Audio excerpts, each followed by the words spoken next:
అందుకే నమస్కారం. బంగారం వెండి ధరలకు సంబంధించి బంగారం సెట్ అయింది. సెట్ అవ్వటం అంటే బంగారం పెరగటమే తెలుసు అన్నా కదా, అంటే పెరిగిందంటే సెట్ అయినట్టు. వెండి జూలు విదిల్చింది. ఏ రకంగా? మొన్న మధ్య టపా పెరిగింది, టకా పడింది. ఇప్పుడు కోలుకుంటుంది అనుకున్న మూమెంట్లో జూలు విదిల్చి దూసుకుపోయింది. ఎలా? నా అవసరం సమాజానికి ఎంతో ఉంది.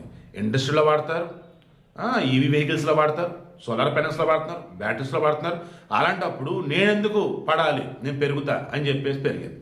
ఈరోజు వెండి అక్షరాల కేజీకి 3,000 రూపాయలు పెరిగి 1,83,000 రూపాయలుగా కేజీ వెండి హైదరాబాద్ మార్కెట్లో ఉంది.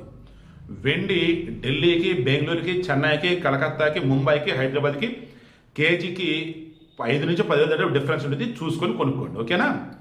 ఎందుకంటే మీకు అందుబాటులో ఉన్న షాపుల వాళ్ళు కొంతమంది ఒక్కొక్క రేట్ను ఒక్కొక్క ఫాలో అవుతారు. అది క్రాస్ చెక్ చేసి మన గుండు బాస్ చెప్పినట్టుగా డబ్బు ఊరికనే రాదు కాబట్టి 4 షాపులు తిరిగి ఎక్కడ తక్కువ అనుకుంటే అక్కడ కొనుక్కోండి. బట్ జాగ్రత్త, క్వాలిటీ చూసుకోండి. నెక్స్ట్ బంగారం. ఇది వచ్చి 22 క్యారెట్ గోల్డ్ 650 రూపాయలు పెరిగింది. దెన్ మార్కెట్లో 10 గ్రాములు వచ్చేసి 1,17,750 రూపాయలుగా ఉంది. Coming to 24 carat gold. ఇది వచ్చేసి 10 గ్రాములు వచ్చేసి 710 రూపాయలు పెరిగింది. మార్కెట్లో వచ్చేసి 1,27,460 రూపాయలుగా ఉంది 24 క్యారెట్ గోల్డ్ 10 గ్రాములు. సో అది ఈ రోజు బంగారం వెండి లెక్కలు. మరలా చెప్తున్నా, మీ దగ్గర డబ్బు ఉంది అంటే చక్కగా బంగారం కొని పెట్టుకోండి, ఖచ్చితంగా అయితే పెరిగింది.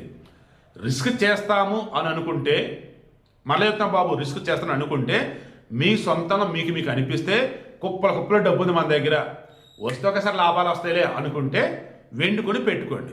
ఎందుకంటే మరలా పెరగటం మాత్రం భారీగా పెరగవచ్చు వెండి అని చెప్పేసి రిచ్ డాడ్ పూర్ డాడ్ రచయిత రాబర్ట్ కియోసాకి నిన్న కూడా చెప్పాడు. ఎక్స్ప్రెస్లో అదే చెప్తున్నారు. రాను రోజుల్లో వెండి బాగా పెరగవచ్చు అంట. మరలా చెప్తున్నా, రిస్క్ అది. డబ్బు మా దగ్గర బాగా ఉంది, ఏం పర్లా, కొని పెడతాం వెండి. మేము అనుకున్న రేట్ వస్తే అమ్ముతాం, లేదంటే అమ్మం అని అనుకున్న వాళ్ళు మాత్రం కొనండి వెండి.